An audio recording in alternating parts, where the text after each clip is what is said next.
All right, deal. Sold. How's your Christmas? It was nice. It was really low key. We just went to my wife's uncle's house, and I had a good amount to drink actually. I don't know what came over me. I walked in and I'm saying to her uncle, "Hey, is there anything I can help with?" He goes, "You can help me with these beers." And so Oh, he was just giving me beer, and it was the hard stuff too. That those IPAs that are, I don't know, 10%, and they taste like Bigfoot's dick. And I I had wouldn't. I had a few of those. I was feeling it. But Yeah, it was good. lots of molasses, lots of syrup in those IPAs. They stay with you. They stay with me. I don't metabolize it well. I just Yeah, I feel it, man. It takes a day. It's yeah, a good 24 hours to like work that out of my system. Get the sauna, get a workout, got and to I get it all out. I still taste it in my mouth. Yeah, it's not a great picture. I'm still thinking about Bigfoot, but I think Yeah, that yeah. when I hit 30, I couldn't drink IPAs anymore. My palate changed. And from then on, it was like lager and wheat, unfortunately, I'm embarrassed to say. But yeah, that's it. I can't drink the IPAs anymore. I can have one, but I'm not going to sit down and drink 10 like I did in my 20s. I'm a lager wheat guy too, and this is actually more embarrassing than that. I'm kind of a Michelob Ultra guy. Dude, I'm I drinking can Heineken Light right now. let's You can't go. see it. There it is. The great thing about that is that it's basically hydrating. Yeah, it is. I mean, you're getting, some carbs in there, and it's really a health food if you think about it. Yeah, when I golf, for instance, I want to be able to throw them back, enjoy the Yeah. beers, but not It's not the secret. not be like stumbling around the course. So Michelob Ultra, Heine Light, anything super light is what I'm looking for. Yeah, yeah, you got to stay in ketosis. Yeah, I did that for a while. I did some ketosis, ketogenic diet. You doing that? Nah, I mean, I'm not, yeah, I eat mostly meat, but I also drink beer. So I think it cancels each other out. Beer and meat is a good diet. That's a good one-two punch. Yeah, I think that's good. And then I eat a lot of coconut oil and I eat a lot of dairy, like cheese. And what Yeah. else do I eat? And that's about it. Eggs, lots of eggs. And then I drink beer. Yeah, when you think about the food pyramid there, it's just a bottle of beer and then just all the meat and stuff stacked on top of it and the eggs. And that's really the food pyramid. We call it a pyramid at my house, but Love I think that. you're right. I love Yeah. that. You'll be jealous to know that I've got a great egg connection here on the island.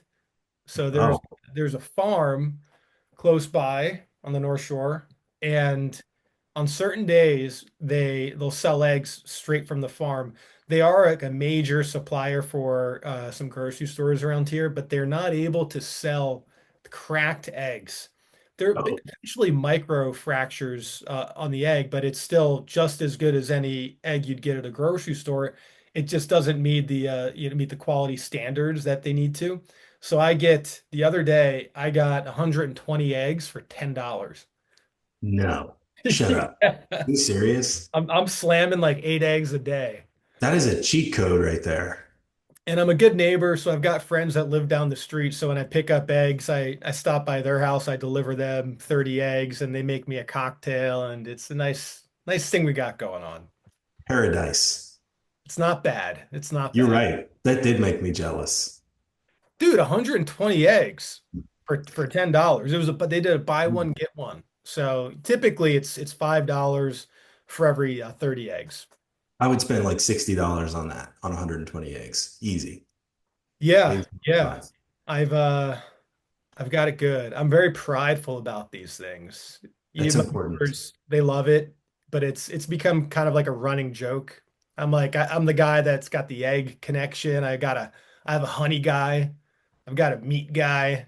I've You'll got be guys referred like, to no as Your Excellency. guy. Yeah, that's the new nickname. Yep. I've got a meat guy. We've got a local rancher that's going to deliver our next cow. It took us like Awesome. 14 months to eat the last cow. And So we got to get another one this month or January.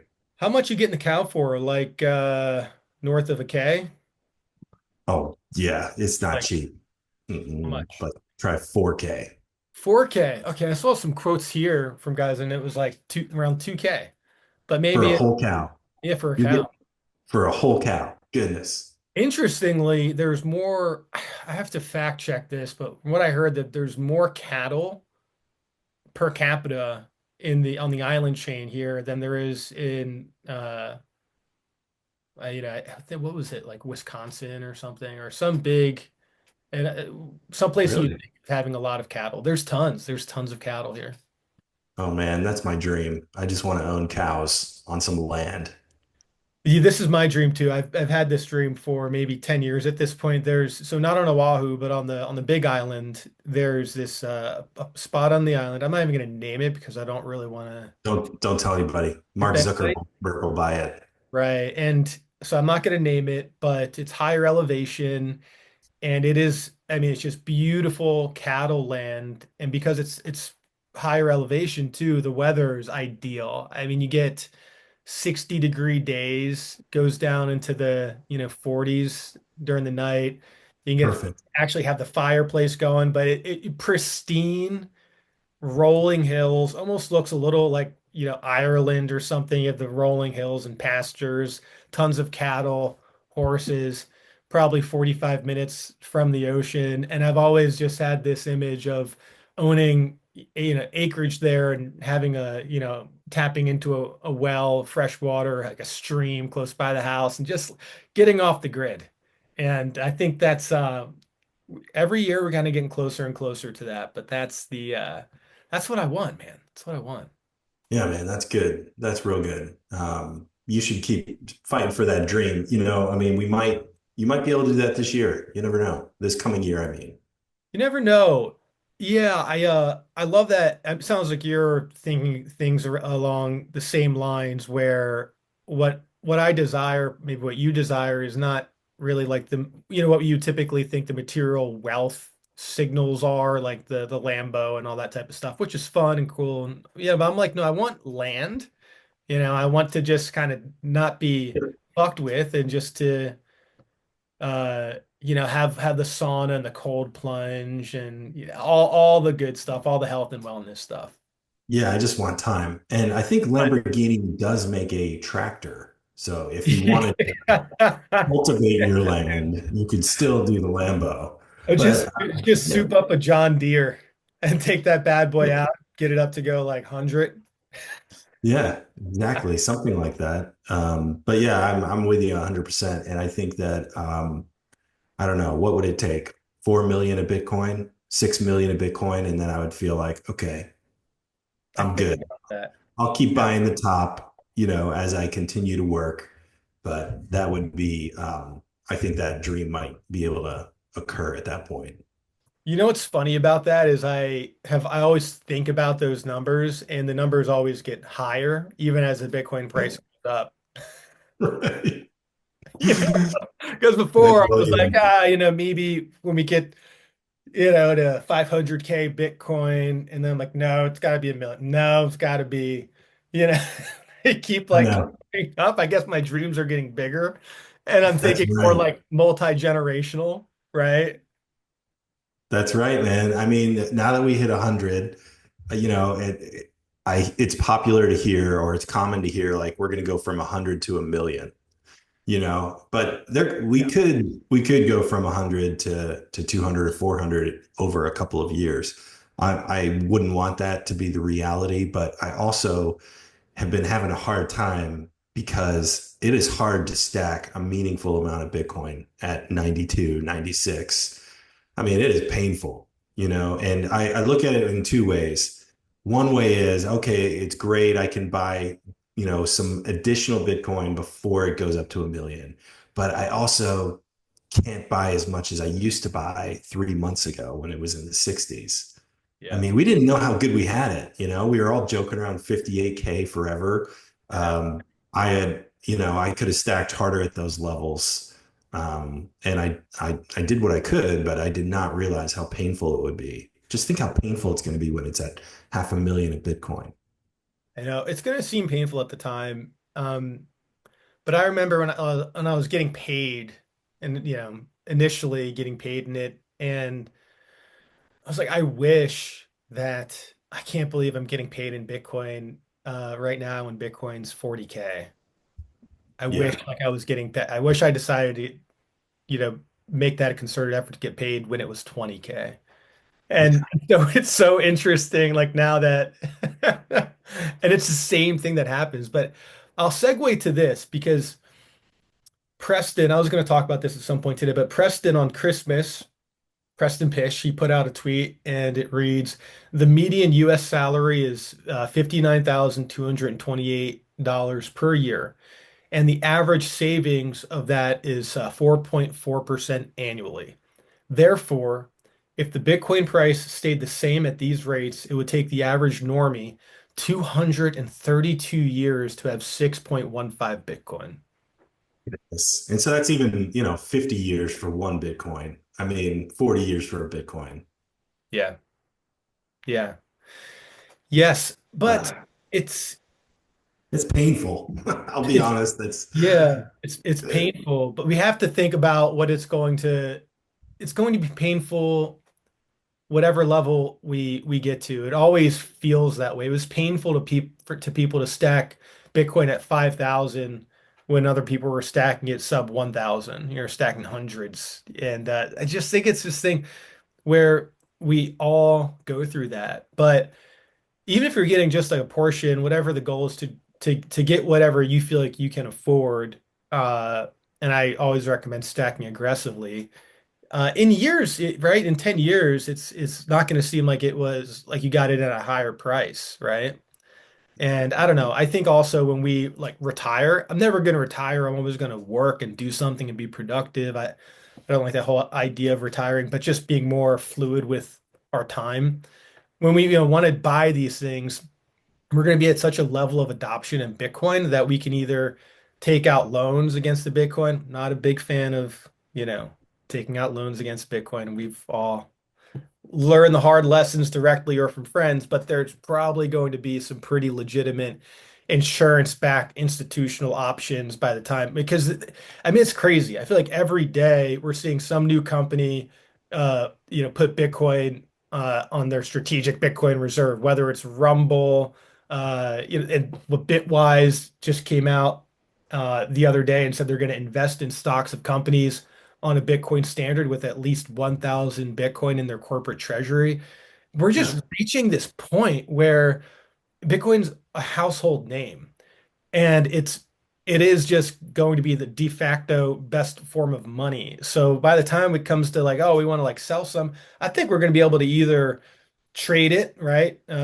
Exchange it for the things that we want, or we can borrow against it. I don't think we're going to need to do it the way that, plebs that came before us had to do it and incur that huge, tax penalty.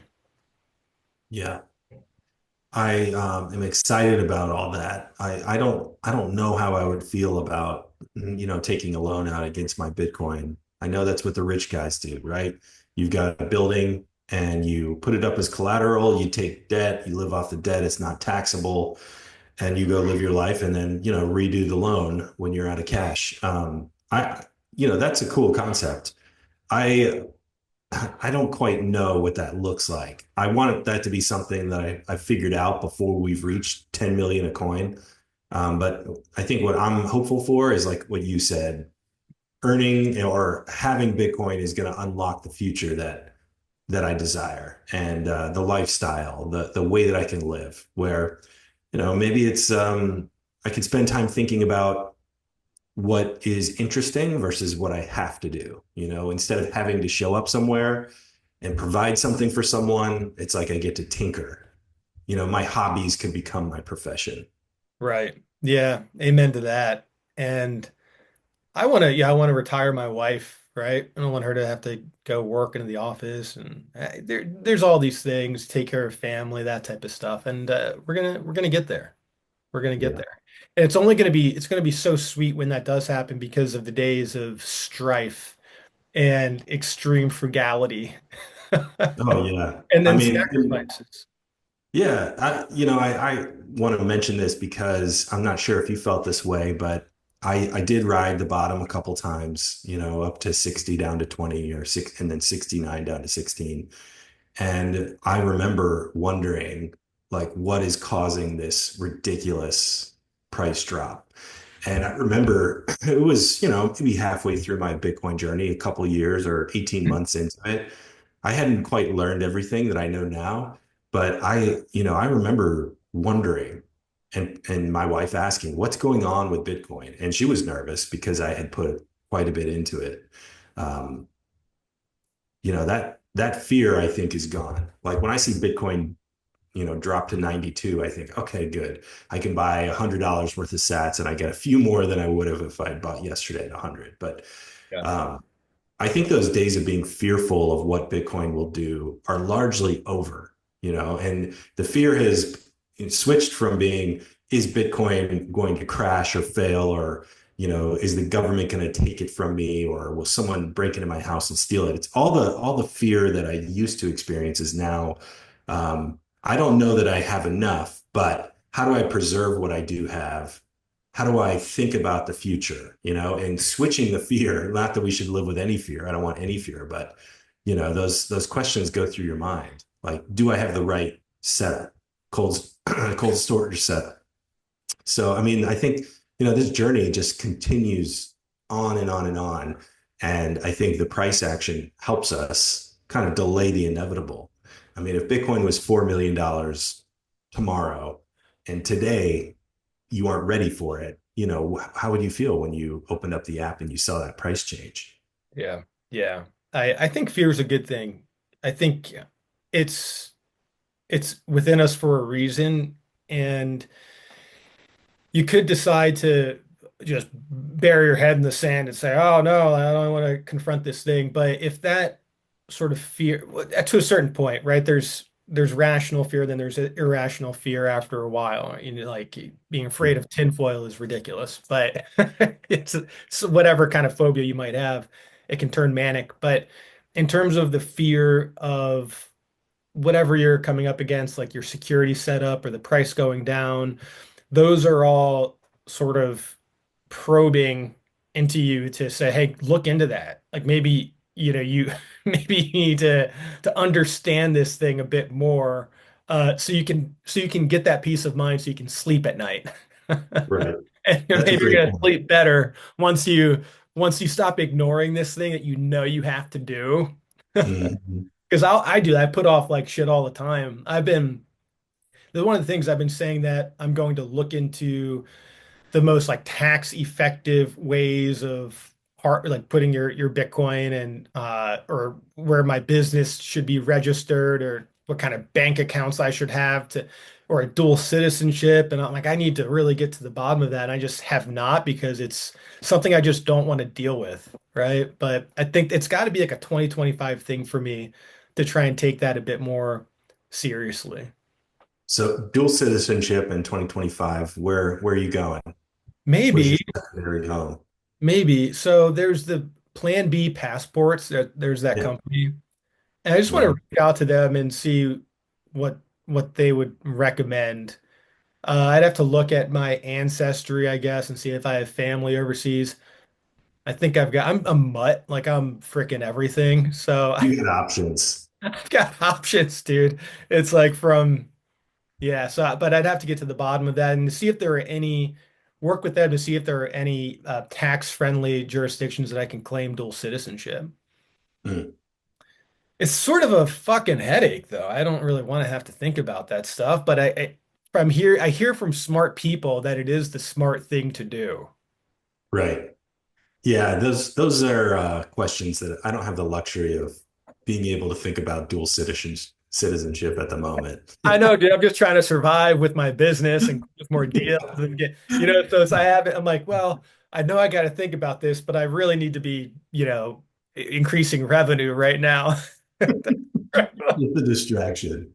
I would look at Priorities. I'd look at maybe Madeira or Portugal. I feel Yeah. like tax friendly, those things pop to mind, and I just know myself. Being able, to speak English in other countries is also helpful. Although I've learned some Spanish, I've learned some French. I think language is a huge barrier. So if you can find a place where you can speak easily, that seems like it would make the transition a lot smoother. For sure. I think one of the things I struggle with too is well, I don't want to live somewhere else that's outside of America. The Second Amendment is the most important thing. So if It's a there's good one. a country with like El Salvador, right? There's a lot of Bitcoiners that love El Salvador and they're getting citizenship and well, they don't let you hold guns. No So guns. how can I ensure that they're not Yeah. going to renege on their words? So I'm Yeah, not. and I think they also want you to, to donate or give them 10 Bitcoin to become a citizen, which feels a little steep to, Yep. today because imagine, we're on the cusp of something really great and that $1 million fee becomes a $10 million Oh, fee. it's going to happen. That's the thing. Yeah. When you're They should put in escrow for you. So it's like, I'll give you my 10 Bitcoin today. You give me the citizenship and then give me the equivalent once it hits a certain right. price target that I agree to. Yeah, I'm really not interested in letting go any of my Bitcoin to get citizenship at a country. They should be No. giving me Bitcoin to move there. There you go. And to be clear, I do not have 10 Bitcoin. So I'll just put that Yeah, out there. same. Of course not, Point one, Don't point even oh worry one. about what we own. But this is a good segue because Greer, you and I disagree on something. So Yeah. This is let's like, I'm let's excited talk because this is about like it. the first thing that we might have disagreed on. Well, so tell me your position about multi-sig, and I want you to air it out so we can chat through it. Yeah, I've got 2 points that I disagree with. Geographically distributed keys, institutional multi-sig. Those are the two things that I think for me, geographic puts me too far away. I view being far away from your keys as being a type of counterparty risk. It's an abstract counterparty risk. Instead of having it be a bank or another institution, it is distance, time, space, something that could prevent you from picking up a key or two as you're trying to recoup your or rebuild your wallet. So my comment is geographically distributed keys seems like a good idea, but you don't have your Bitcoin within reach, which I think is important.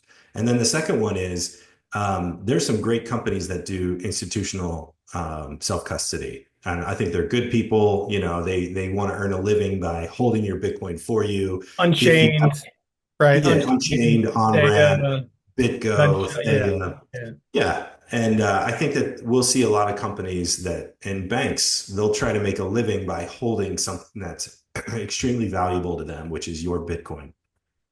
But again, same reason why I don't like geographically distributed keys is the same reason I don't want an institution to hold them.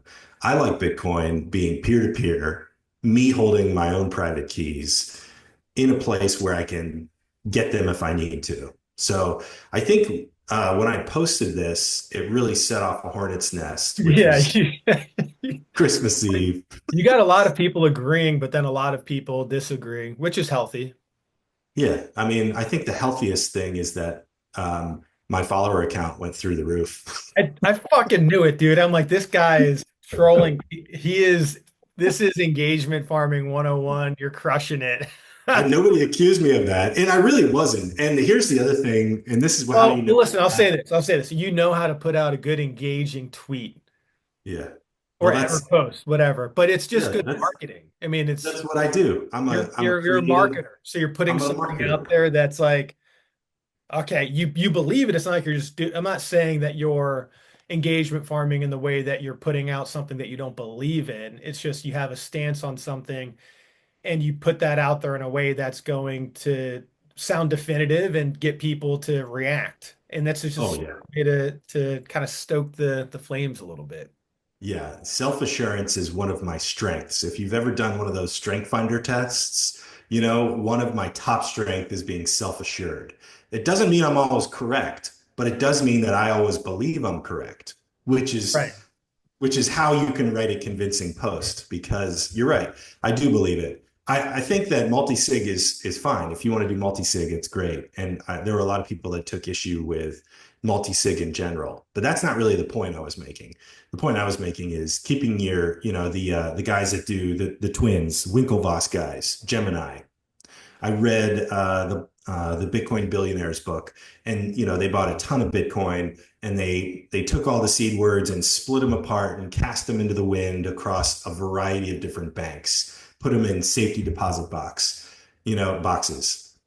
To me, that's like, what is the freaking point of holding Bitcoin if you were going to completely take the usefulness of it and distribute it across the country? Now, they have the means, the financial means to be able to fly, travel, whatever, to each of these places. But I view it as a counterparty risk because the things that you don't control are time, space, distance, speed, and those things put the Bitcoin too far from reach, in my opinion. Yeah, good points. Fair enough. I don't even factor in like the Geminis of the world or the Coinbases or any of these other shitcoin, exchanges as being institutional custodians. I know some people might, and technically, Coinbase is. What I'm talking about, where I'm coming from, multi-sig is really all right. So multi-sig technology is a technological breakthrough created right in 2012. Gregory Maxwell is like, okay, we can do this thing where we can have multi-sig transactions. Uh, Basically, it it will allow for more complex trust models and basically create something that's more resilient against any single point of failure attack. And so that invention, which I think everyone can agree that the invention of multi-sig was like a huge breakthrough because it unlocks Sure. not just from like your personal self-custody. I think what we're talking about is more of the personal self-custody. How do you, what's the best practice in securing your Bitcoin, right? Is it multi-sig or is it single? And there's a lot of nuance to that. But then it also unlocks a lot of other different stuff that you can. There's companies out there that they can do like smart contract type of stuff based off of multi-sig. I think that's all valid and good stuff, and that's probably it's complicated, but it's not what we're talking about. So from my perspective, and I'm not going to say how I secure my Bitcoin, but Yeah. I'll say the most appealing thing for me with multi-sig is the fact that I can hold a key, I can have a law office hold a key, or I can hold two keys and have a law office, or another custodian like an Unchained or like a Thea do that. But I can, if anything were to happen, say I'm like a public face, like Peter McCormick, right? Very well-known Bitcoiner. People know he probably has a lot of Bitcoin. I don't think it's safest for him to just have his, keys in one place in his house in a safe because him more than a lot of other Totally people agree. running Yeah. the risk of a $5 wrench attack, or as the price of Bitcoin goes higher and higher, you're right, the honeypot that creates and the level of, people that don't hold Bitcoin are like, we need to get this fucking Bitcoin. We're not going to buy it. We're trained. We got five of us. We've got guns. Let's break into Peter's house and get his fucking Bitcoin. If they were to do that, he could, there's ways you can say, oh, you got the wrong guy, or no, There you go. that's my decoy seed I phrase. sold it. I sold it all at the top. I sold all the top. I lost it in the boating accident. But if they're in that scenario, say if Bitcoin's multiple millions of dollars, their incentive to do their due diligence online and maybe if they can find anytime he's made a transaction and then they can trace that back, to his net worth, and then has a decoy wall and like, no, we know you have more because Bedford, has X number of Right. Bitcoin, or you said this in this podcast, you let it slip, so we know you have more. Then I think that they could do enough harm to get him to give it up, right? Whereas if in that situation he's like, I've only got one key, and you're gonna have to go to break, you're gonna have to go and go through a lot more trouble to go to my custodian to get this from them if this is something you want to do. And you can kill me, but you're not going to get any Bitcoin.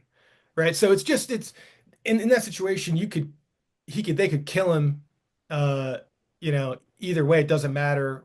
But meant to just create that additional level of security. I think it's leagues beyond what you're getting with just, you know, a single key. So just those 12 words. So that's where I'm coming from. And the more that Bitcoin goes up, the more I see value in some type of, it is complexity. You're introducing risk in the complexity of that. And there are drawbacks to that. But in terms of securing yourself from some type of attack, or from, losing, your seed phrase and being fucked, and then even in terms of inheritance planning, right? There's advantages to that because I don't know, do you really trust your significant other to do the right thing, or your kids to get what they're supposed to have? And it's just, I think, as the price goes up, the more I think about this and see value in multi-sig. That's Thoughts? fair. Yeah. Yeah. Yeah, that's fair. So maybe we don't disagree as much as I thought we did. Maybe not. I mean, I will say, I think the break-in and finding someone's 12 words or finding a hardware wallet, getting their, if your PIN or your passcode is saved in one spot, or maybe not saved at all, and your 12 words are saved in another, maybe it's on Steal, and they find the Steal. I think it's also the people who would be stealing from you are Bitcoiners. They're people who understand what the tool is, how it works, probably how to be able to use it without being traced. I think that's a very small number of people. So you mentioned, Peter McCormick. I think that the everyday average Joe pleb probably doesn't have a lot to worry about when it comes to a wrench attack. yes, for I sure. think it's probably the guys that are more well known that have That's the a point, right? I think that's right. That's what we're saying, right? Like what's the fucking point of doing that if you've only got, a couple $1,000s, right, in Bitcoin? Like it's like, no, don't add complex. It's not worth it. But as the price continues to go up, maybe those $10,000 that you have is now 100,000, or maybe the 100,000 you had is now a million or multiples of million. So then it's really a question of at what point, what dollar amount does it make sense to introduce, multi-sig complexity. I think that's a good thought experiment right there. What is multi-sig worth? And you Yes, mentioned, making sure that your wife or your family, whoever you leave behind, also has a way to access that Bitcoin. It's exactly. quite a lot easier to give 12 words to, it has to go through probate, whatever, when you die, it has to go through the process, but because the state wants to take everything you own. But if you were to leave, let's just say hypothetically, in 50 years, uh, I left or you left some Bitcoin to a grandchild. They inherited your 12 words. They put those 12 words into whatever the app is in the year 2074, and boom, they've got a Bitcoin wallet on whatever device because it's still compatible. The only problem they would face is when they wanted to use the Bitcoin, if the dollar in the IRS still exists. But there is an easy way to pass on. There's an easy way to pass on Bitcoin through sharing 12 words. Here are these 12 words. All of my wealth is now your wealth.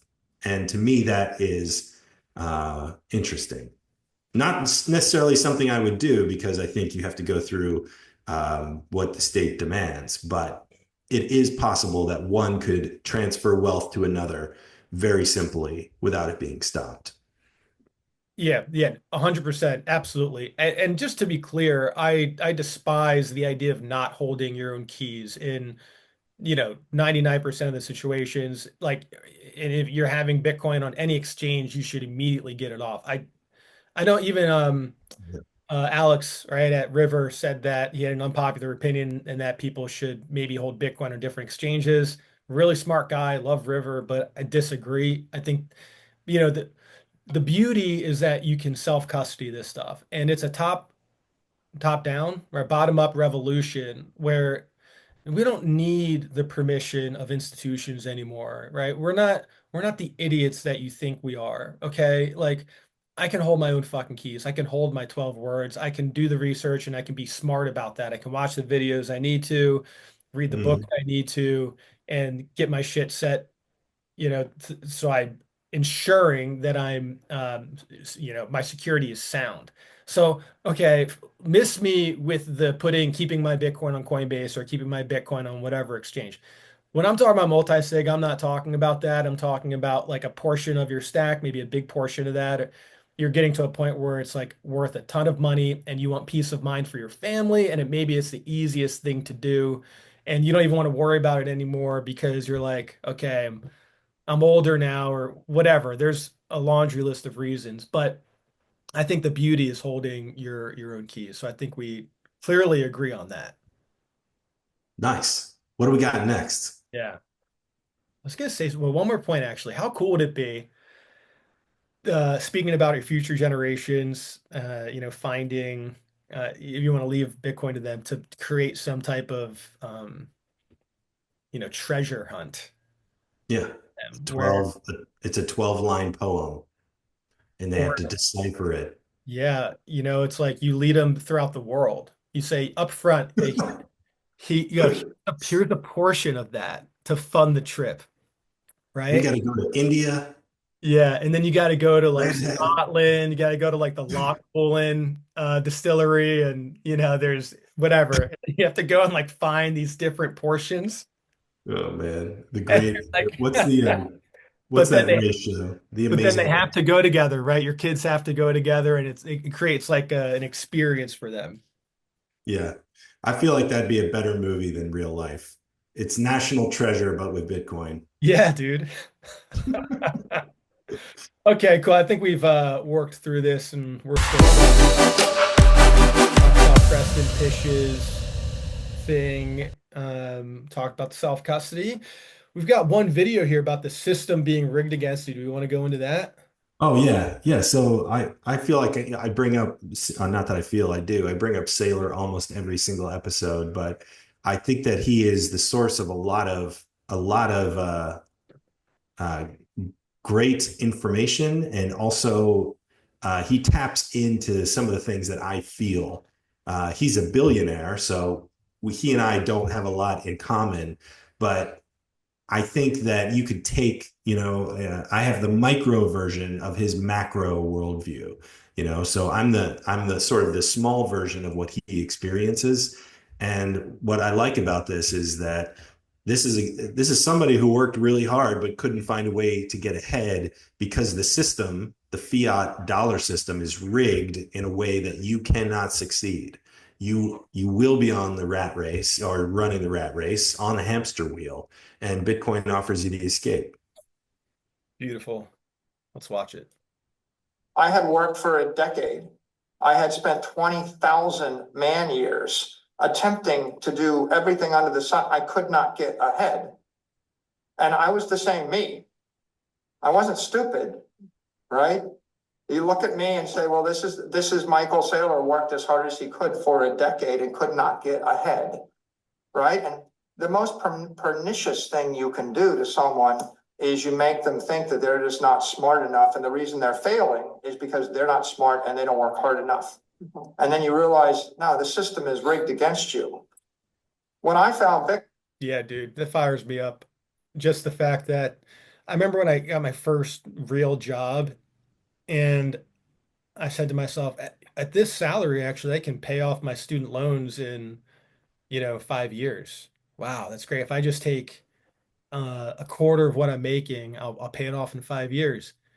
Total idiot. Didn't factor in didn't factor in all the taxes, didn't factor in that I'd need to invest money, right, to get ahead. Didn't in fact factor in that all the inflation that we'd be going through and that the dollar's not going as far as you would need it to go for groceries and for rent and for all these things. And then you realize, oh my God, this is this is not a me problem.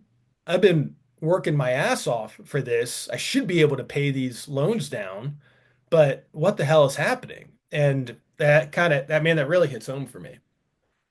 Yeah, the dollar is really insidious because we have no other choice until Bitcoin to earn. Like this is the money you earn in, but somebody else sits in a factory and hits a button and prints it for free. And it's you're storing your life's work in, these government Federal Reserve notes that someone can conjure out of thin air, and they buy assets. They can do things with them that you cannot do. And we, spend our lives working for the scraps that somebody else can just print to oblivion.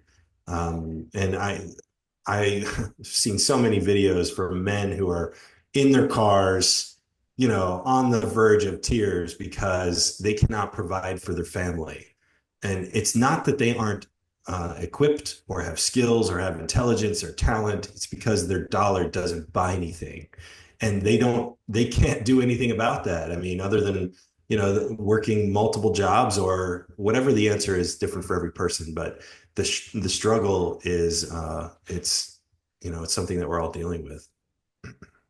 It's it just drives me crazy.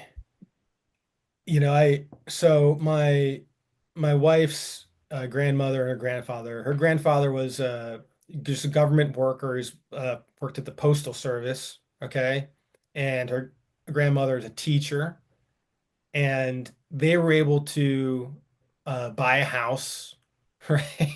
Like buy a really nice house. They were able to raise a family of four, I think. Um, and retire comfortably and everything. And that house that they bought, right, is now $1.5 million. Right. Right. And so go find me a postal worker and an elementary school teacher that can afford that house. No, it doesn't exist. And so that's where that feeling comes from because they're stealing from us. And so now Yeah. it's not even enough to just work you know, one job as a man, right? One job, you can work for the whole family. No, now the wife has to have a job if you really want to be comfortable and get ahead, not just scrape by. Ideally, then the man's working two jobs, and making other sacrifices. You're not really going on that vacation every year, and you're just renting now, and you're still paying off the student loans and it maybe you're not having the kids that you thought as many as you thought you'd have because they're expensive, and maybe they can't go to college unless they want to go into crazy amount of debt. This is not the way that life is meant to be lived, right? This is not the way that the financial system is supposed to work. It's because they've been robbing for us. They've stolen our future. That's what fiat is. It's a Yeah. theft on the future, and we are that generation that's been stolen from. Okay. But it stops with us. And I think about this. We don't have kids yet, but we're working on that. And I'm willing. If we're going to go through the eye of the storm here, if we're going to be the ones on the front lines that have to deal with the great financial crisis and have to deal with all the bailouts and have to deal with the inflation and the corruption, if we're the ones that have to deal with that so that we can fix it for the future, sign me the fuck up. Okay, I Mhm. want to be the one that goes through that and finds a way. And thank God for Bitcoin because that is our antidote to it, right? That is our lifeline to escape this corrupt system so that when we have kids and we raise those kids, they don't need to worry about this shit, right? We did that for them. And I just hope that eventually they can appreciate that and I know they will. I'm getting chills, man. And I think the reason is because we have this moment right now, the last 15 years and the next 10 years, and all the Bitcoin essentially will be mined. This is it, and it's really, we have to help, we have to save in Bitcoin for the next generation, for our kids. Yeah. I feel like that is the mission. Get the Bitcoin that you need to sustain yourself, let it replace your retirement, however that looks, and depending on how old you are. I've got a buddy and he's got a healthy retirement because he's been working at the same company for 20 something years. He could take that entire, 401k and drop that into, for him, it's trapped capital. So like a Bitcoin ETF, hold Right. on to all that Bitcoin, and that's his retirement. It'll go up multiples. Now, I'm not saying he's doing that. He probably won't, but that's what I look at. It's like, what can I sell? What can I produce? How can I save in Bitcoin as much as possible so that not only am I safe, but the next generation, my kids are safe, because they don't, my kids don't have the opportunity to save in Bitcoin. Right. They can do it for chores, but they're too young. They're too little. Like it is up to the people who are in their prime earning years, your 20s, 30s, 40s, not really your 20s, but at least like this age group, the millennials, if you have any kind of money, it's like save it in Bitcoin, save it for the next generation. That's the job right now. And do that for 10 more years. Don't pay attention to the price. 100,000 is going to feel cheap. Amen, brother. I think about the stories that we're going to tell 20 years from now, 30 years from now. It's Yeah. when we're old and gray and just the war stories. Imagine, how different life was 30 years ago to now and how much different it's going to because things are, I feel like, just flying by and technology is improving Yeah. exponentially. And so the world that we're going to be living in 30 years from now is going to look a lot different. So to say, well, we used to just shit post on Twitter and X and make memes and just bought Bitcoin and Right. disrespected the financial system and all these The peaceful fucking life. and the Federal Reserve. And that's just kind of what we did. What a great way to spend your life, though. Yeah. Um, Keep it simple. Awesome. Okay, let's take a quick break. And when we come back, we will do Bitcoin or shit and stack some sats. Let's do it. Boom. That's good. That's a good intro. Yeah, I think we're, Like a 40-minute intro. I know. We just had so many good conversations. It's very natural. I think it's good, man. I Me don't too, know. man. Yeah, I think it's organically just turning into its own thing, which I think that's a formula for success. I agree. And I think that, so much is hype. I feel like what we're doing is very different. Yeah. Yeah, It's right. like, just come hang out with us. That's it. Come hang out with us, stack sats, and I don't know. I have to believe that other people and a large portion of them feel the same way we do. And if they're, Hmm. if they're new to Bitcoin, I think it'll speak to them. Hmm. Bitcoin, Yeah. because when I came to Bitcoin, I was like, I didn't realize that other people had these same frustrations, but I also discovered frustrations that I didn't even know that I was frustrated about that I should have been. Yeah. Hey, I remember being frustrated. Yeah. It was all frustrating. But I didn't, part of me, I didn't know why. Yeah. I think the biggest frustration is that I didn't buy enough early enough. Yeah, yeah. Ignored it. I mean, you got in before I did. I didn't get in until 2021, really. Well, that's 2020 bought my first, that's but really when I like went all in, right? Because 2017, I bought it and then forgot it. And then by the time I came back to it and I looked at what I had, and then I had like Bitcoin, I had Bitcoin Cash, I had all these forks of Bitcoin. I was like, what the fuck is this? So nice. but that was 2020. And but I stacked a lot. All right, we are back and we are ready to stack. Not yet, though. Before we do that, before we stack, we do Bitcoin or shit. And we just like to see that, if we had, I always struggle saying things at this section because inside of me, I get really frustrated at the fact that I didn't stack Bitcoin and instead I bought stupid shit. So I get tongue tied. But yeah, this is to see if we bought Bitcoin instead of stupid shit that you're probably buying today. Not you, buddy, but our viewers. If you didn't do that, then you'd have this much Bitcoin. So let's just spin the wheel, even though there's not a wheel. And all right, if you bought Bitcoin instead of the frickin' iPhone 10, which came out in 2017, you'd have 15K, 14K. And that would be an investment of almost $1,000. Holy cow. We all Oof. of us have iPhones, right? I bought this. Yeah, I'm trying to think in 2017, um, what did I buy? I did not buy this, but I probably bought some kitchen cabinets. What about a Fitbit? No, oh my goodness, for 0.33 Bitcoin. Goodness, 2016. No, I did not buy a 31K. Fitbit. What else we got? Then we got this one already. We already did this. 4 hour Let's do show. it. Another iPhone 6. Oof. Okay. 2.717 Bitcoin. I don't want to end on a phone because we're gonna stack on our phones. So It's true. It's a little hypocritical. um I don't I even know can what this pronounce is. that. It looks like a book of some kind.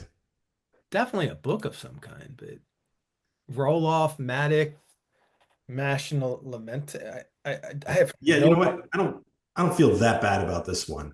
I'm okay. Okay, let's just stack here. Okay, All right. let's stack. Are you gonna be using Strike again? Yeah, I'm just gonna keep going with strike because I like keeping all the sats from this show Yeah. over here. How much are we doing? Let's do 21. 21 bucks. What are we looking at? What do you got? I got 94,000. 94.5, Yeah, I'm at 94.4 and 20-cent 21, fee. 21 cent fee for me. 22,000 sats. Let's go, baby. All right. So There it now is. we stacked more. We have more Bitcoin now than when we started the show, and that's what it's all about. Yeah, I mean, that's good. You know, when Bitcoin's at 100 million, that's going to be 22K that we just bought like it was nothing. Just like that. Dude, It's going to be wild. I mean, again, when we talk about 10 years from now, 20 years from now, we look back on these videos, how crazy it's going to be. yeah. I mean, that's going to be more than like the block reward in several years, you Yeah. know? I mean, well, more than several, but still at some point. I'm just, yeah, you look back on old pictures or like old yearbooks, things like that, and the amount of cringe that you get from seeing yourself at that age, the amount of cringe we're going to get looking back on these videos, or our kids will get, Yeah, they're not going to watch any of these videos. they're not going to know about them. A lifetime of cringe. All right, well, let's take another break. And when we come back, we will do have fun staying poor and we'll close this thing out. We should try a high five. Wait. Yeah. This way, right? Oh, oh, I see. I'd have to go like this. No, wrong way. Oh, Oh, that wait. it doesn't look that way to me. I don't know how we're gonna do It that. looks when I do it this way, it looks like your hand's on my hand. Go up, yeah, your hand's on my hand. If no, not there. Oh, really? Yeah, That over, way? over there it is. Yeah. Boom. So that's in terms of awkward handshakes and high fives, that takes the cake. That's the pound handshake. Oh, we dapped it Good. up. Yeah. Okay. All right, we are back and we are ready to do some have fun staying poor. This is quite frankly my favorite part of the show. How about you? Oh, Germany. Is that who it is? Yeah. Okay, we just talked about it. Oh, I was gonna say Germany. Actually, I think I have it. Well, I got yours already up there. Let's see. We might as well just pull it up. I had two. I had to just to talk about him quickly, but I loved this, right? So, and this was, I'm just thinking, recapping the year. And so Oh, this is not recent. This was in July, but this is after the German government sold all the Bitcoin. Somebody sent them $1.87 worth of Bitcoin and inscribed the message, "Have fun staying poor, German government." wow. That is that That's is so fucking awesome. great, man. I love it. It's so great. This is, I mean, what a time to be alive, What a right? time to be alive. And whoever, encoded that, they knew that that was going to get out. That wasn't going to be a secret. For sure. For sure. Absolutely classic. My other have fun staying poor is the Tucker Carlson, Roger Ver interview. And I love Tucker. He's a very smart man, bold in what he says, but everything that interview is such a softball bullshit interview for Roger Ver. And I don't know if anyone is watching this and they've listened to that or plan on listening to it. You could do that, but also read the Block Size Wars. Yeah. Fantastic book. But then if you wanted to get an introduction to why it's all bullshit, Matthew Cratter put out an excellent video debunking the whole interview with Roger Ver and Tucker Carlson. And I think it's like a 15-minute long video, which is just epic. So there the fact that got so much traction really pissed me off because it's complete and utter bullshit. And Roger Ver is such, he's a grifter, and I do not think he should be in prison for tax evasion because I think taxation's theft, and it's the exit tax is bullshit. But and the guy's a complete liar. He's a manipulative piece of shit. So yeah, he went from being Bitcoin Jesus to Bitcoin Judas, and that's for a reason. So. Mhm. I, Yeah, yeah. I had multiple people reach out to me and ask for my opinion after that interview. And that was, I think the Bitcoin space can be very confusing for people who aren't in it. And I think Tucker's one of those people. There's too much nuance, and it's very easy to fool people. Tucker doesn't even own a computer. Okay? He doesn't, I didn't know that. Are you yeah, he does. serious? Yeah, he doesn't own a computer. He doesn't use email, doesn't do anything. I don't, See, he's independently wealthy. Like that's like saying I don't have a LinkedIn. Like I would love to be at that level. I haven't even created a LinkedIn for my business yet. And I'm like, I don't want to do it, but I You're think I have rolling, man. You 25. don't you don't need one. If you don't have one now, you're good without it. I know, but I don't know. We'll see. But anyway, yeah, he's a Luddite. He's a Luddite. He doesn't understand technology. He doesn't, so he's coming from a place of complete just no understanding or no desire Just to being understand. open, Yeah. mm, open-minded, I really and want him to be able to talk to someone that you can educate him, and hopefully that's happening after that interview. I'd imagine a lot of smart Bitcoiners can change his mind and really set him straight. Anyway, so who do we got here? this is your guy, yeah, that's great. The lazy Canadian investor. Anyone who owns Bitcoin can't be that financially literate. Change my mind. Oof, oof. Ah, I love these. This is from 2 years ago, I mean, almost exactly 2 years ago. And the lazy Canadian, I guess that kind of says it all. So maybe don't take someone's advice anyway. But yeah, click on his thing because he's had some anti-Bitcoin posts recently. I'll bet we can find some if you scroll down here. Get past that one. Oof. Uh,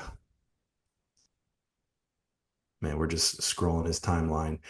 I think the truth is that Bitcoin will humble you. You can have whatever opinion you want, but Bitcoin's going to do its own thing, and that has been consistently true um, over the last 15 years. Taking a stance like I'm never going to own Bitcoin. I think that's one of the things he said. I will never own Bitcoin. That's tough to do. It's tough to say you'll never own Bitcoin when it's making its way through the financial system. You will own it. Sorry, you're going to own it because the companies that you invest in, they're going to own it. So you'll own it by proxy, if not directly. Michael, Michael strategy, micro strategy, S&P 500, right? Yeah, definitely. Well, I mean, the Nasdaq, but definitely the Oh, S&P's coming at least maybe not 25, but maybe 26. But yeah, I think this guy will have fun staying poor. yeah. You get Bitcoin at the price you deserve. So it's what else can you really say? It's just sort of just sad. It's a painful truth. I got Bitcoin at the price I deserve. Thankfully, it wasn't this year. Um, but goodness, think about the people trying to buy it for the first time at 108. Yeah, and the people that will be buying it at 1 million for the first time. You're gonna have people that refuse to buy it that will just from pride, out of pride, just completely wreck themselves. And that's so wild to me. Yeah. Yeah, we've talked about it, but it'll be pretty amazing when someone takes their millions of wealth in order to get one Bitcoin. Yep. Mhm. Well, okay. Any parting wisdom for to end the show with? Yeah, so we're recording this on December 27th. And one thing I said at the beginning of the year, I think I might have posted it, but I want to reiterate. We have a fresh new year coming up, and I'm going to be more deliberate about the amount of Bitcoin I stack. I'm going to try to get on a monthly stacking goal. And I think last year I said by the end of the next halving, which would be 2028, I will have wanted to have stacked, I think, a Bitcoin in a quarter. I was trying to think maybe I could do that. I think that's going to be too hard. I mean, I don't think I'm going to be able to stack over 100 and something grand over the next 4 years because it's probably going to go to 200 or 400 or it could go to 1 million before 2028. Just being honest, it could. I'm not going to be able to stack a full Bitcoin at $1 million, but I can stack every single month. Mhm. And so that's what I'm going to start focusing on January 1st. How much can I stack? And then do that every single month. Love that. Love that. Yeah, that's what it's all about. And if you're new to this, then just get started. Start dollar cost averaging. You don't need to set a goal right now, but just get in the game and start doing it. I guess my advice, my parting wisdom, and this is a very contemplative time of year.